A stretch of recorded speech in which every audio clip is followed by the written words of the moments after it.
Bismillahirrahmanirrahim. Assalamualaikum warahmatullahi wabarakatuh. Kaifa halukunna jami'an? Bagaimana kabar anak-anak ibu hari ini? Semoga senantiasa semuanya dalam keadaan sehat walafiat dan senantiasa dalam lindungan Allah.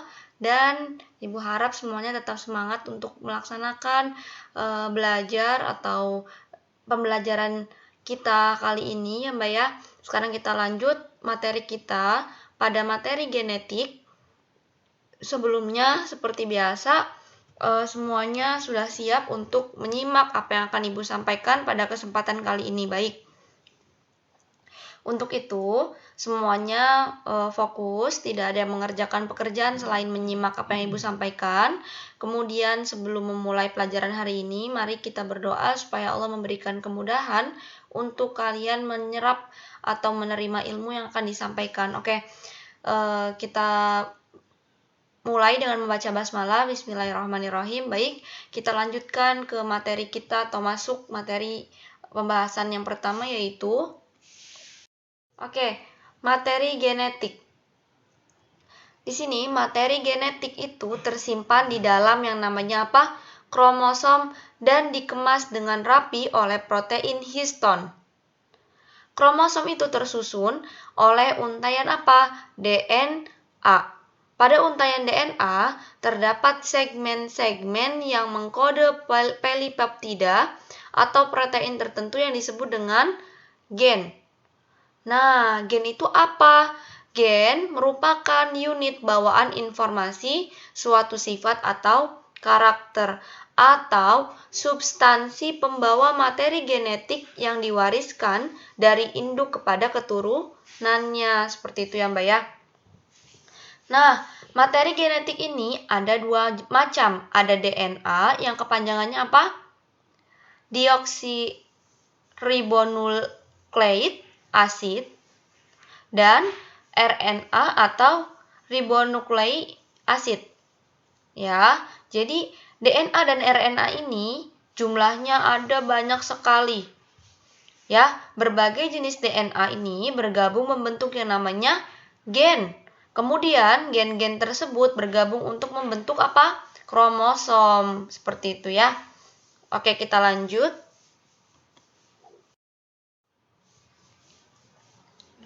Oke, sebelumnya deh, kalian tahu tidak fungsi dari gen? Gen itu fungsinya apa ya? Gen itu berfungsi atau fungsinya ada dua. Yang pertama yaitu membawa informasi genetik dari setiap individu ke keturunannya. Yang kedua, dia sebagai pengatur metabolisme untuk perkembangan setiap makhluk hidup. Seperti itu ya. Oke, sekarang kita bahas tentang kromosom. Oke, sekarang apa itu kromosom? Kromosom kan tadi kan sudah dijelaskan bahwa di dalam DNA ada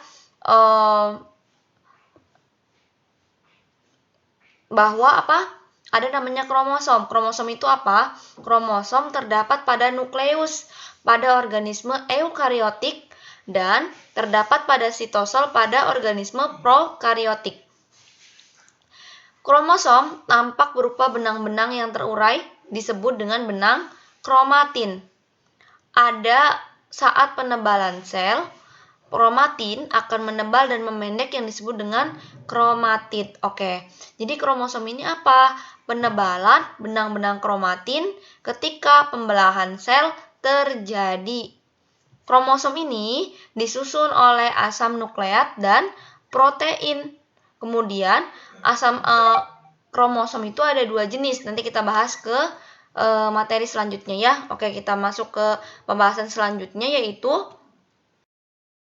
kromosom. Oke, jenis masih membahas kromosom. Oke, kromosom terdiri dari sentromer. Sentromer itu apa? Tempat melekatnya benang-benang gelondong.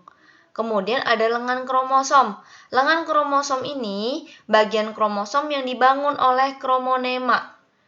Kemudian di dalam kromonema terdapat kronomer yang disusun oleh untaian DNA dan kromatin yang berpilin dengan protein histon. Seperti itu ya.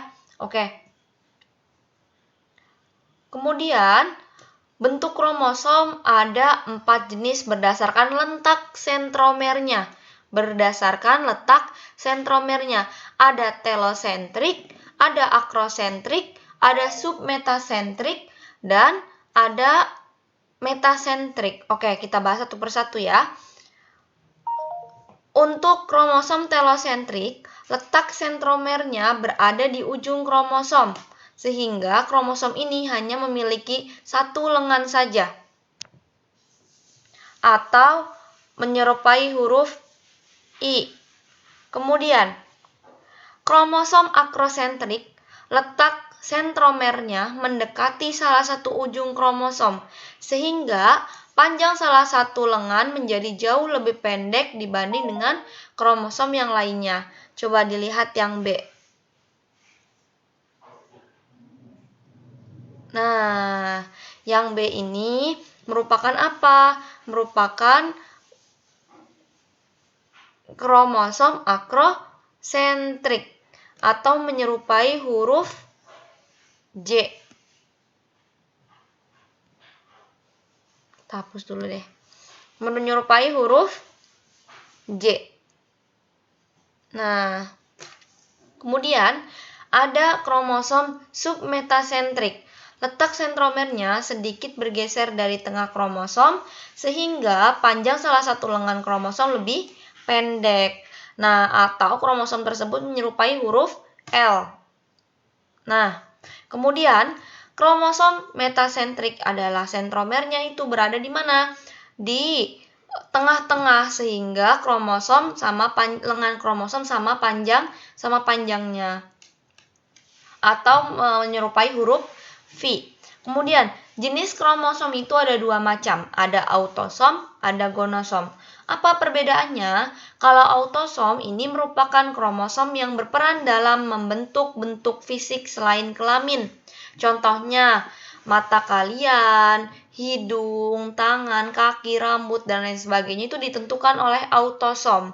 Sedangkan gonosom merupakan kromosom yang berperan dalam membentuk jenis kelamin.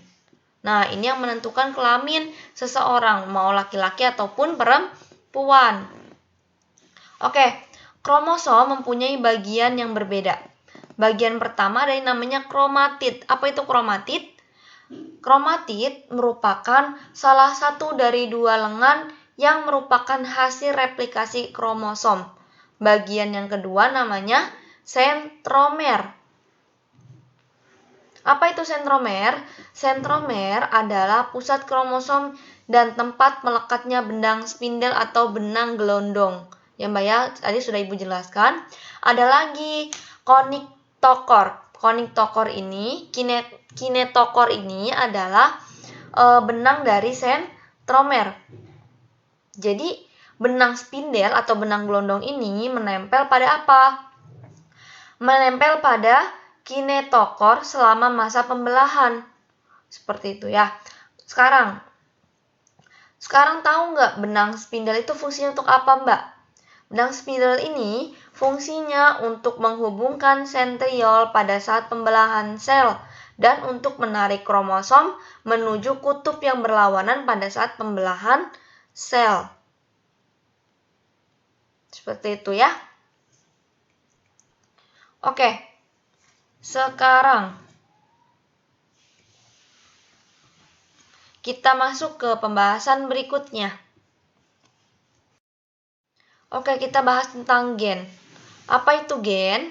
Gen adalah segmen DNA yang mengandung informasi genetik, tersusun dari asam nukleat, dan menempati suatu lokus pada kromosom.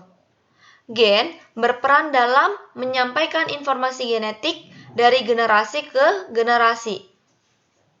Kemudian menentukan sifat dan karakter keturunan suatu organisme, dan mengatur metabolisme serta perkembangan tubuh. Pada kromosom homolog gen memiliki pasangan yang terletak pada lokus yang bersesuaian yang disebut dengan alel. Oke, Kita lanjutkan ke materi berikutnya. Oke, kita masuk ke DNA atau deoksiribonukleik acid. DNA merupakan senyawa kimia penyusun gen yang membawa informasi genetik dari satu generasi ke generasi selanjutnya. DNA memiliki fungsi apa itu? Fungsinya yaitu sebagai komponen utama dalam sintesis protein dan pengendali aktivitas hidup suatu organisme. Oke.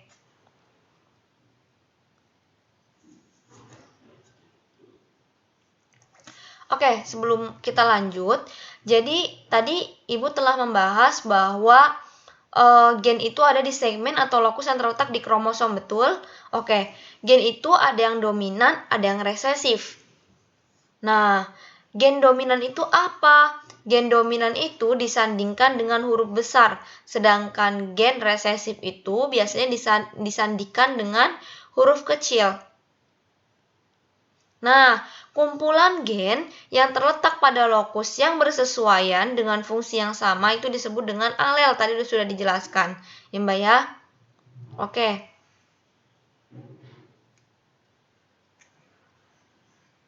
Sekarang kita lanjut ke pembahasan berikutnya.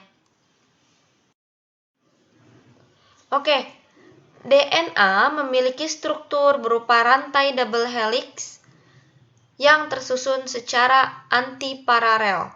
DNA disusun oleh nukleotida yaitu gula pentosa, kemudian fosfat dan basa nitrogen. Oke, silahkan dilihat gambarnya. Untuk yang gula pentosa itu dia yang berbentuk persegi 5. Sedangkan fosfat dia yang bulat, dan yang tengah itu yang ada huruf G, A itu merupakan basa nitrogennya. Baik, silahkan diperhatikan gambarnya Mbak ya. Untuk struktur DNA itu, karena DNA maka dia berbentuk double helix atau berpilin. Nanti kalau RNA dia hanya single helix atau dia tidak berpilin. Nah, sekarang kita bahas replikasi DNA. Replikasi DNA ini adalah kemampuan DNA dalam menggandakan diri menghasilkan molekul DNA. Menghasilkan molekul DNA. Oke. Molekul DNA yang seperti apa? Molekul DNA yang sama persis dengan DNA induk. Ada 3 jenis replikasi DNA. Yang pertama ada replikasi semi konservatif, ada replikasi konservatif, dan ada replikasi dispersif. Oke, yang pertama yaitu ada replikasi semi konservatif. Nah, replikasi semi konservatif ini adalah model yang dikemukakan oleh Watson dan Crick. Mereka menyatakan bahwa setiap molekul untaian ganda DNA baru hasil replikasi terdiri dari satu untaian tunggal DNA induk dan satu untaian tunggal DNA hasil sintesis. Kemudian ada lagi replikasi konservatif. Replikasi konservatif ini merupakan molekul DNA untaian ganda induk tetap bergabung, sedangkan kedua untaian DNA baru hasil replikasi terdiri dari molekul baru dan hasil sintesis. Atau rantai ganda DNA lama tidak berubah. Dia berfungsi untuk apa? Sebagai cetakan untuk DNA baru. Kemudian ada yang dispersif. Dispersif ini molekul DNA induk mengalami fragmentasi sehingga DNA baru hasil replikasi terdiri dari gabungan molekul lama, maksudnya berasal dari induknya DNA induk, dan molekul baru dari hasil sintesis. Atau beberapa bagian dari kedua rantai DNA lama itu digunakan sebagai cetakan DNA baru sehingga DNA lama dan baru tersebar seperti itu. Ini bisa dibedakan ya Mbak ya. Kemudian kita lanjut. Atau gini dulu, dari ketiga model tersebut, model semi-konservatif merupakan model yang paling tepat untuk proses replikasi DNA. Ya, jadi replikasi semi-konservatif ini berlaku sebagai bagai organisme prokariotik maupun eukariotik. Ya, oke, itu bisa dipahami ya Mbak ya. Oke, sekarang lanjut. Baik, ternyata alhamdulillah untuk pelajaran kita hari ini telah usai untuk materi genetik untuk kali ini karena masih ada pembahasan selanjutnya yaitu untuk materi RNA ya Mbak ya, masih materi genetik tapi kita bahas tentang RNA. Baik, mungkin sekian yang dapat Ibu sampaikan. Jika ada pertanyaan silahkan ditanyakan. Jika tidak ada maka silahkan menjawab soal yang sudah disiapkan. Ibu akhiri. Wassalamualaikum warahmatullahi wabarakatuh. Barakallahu fikunna wa tabarakallah.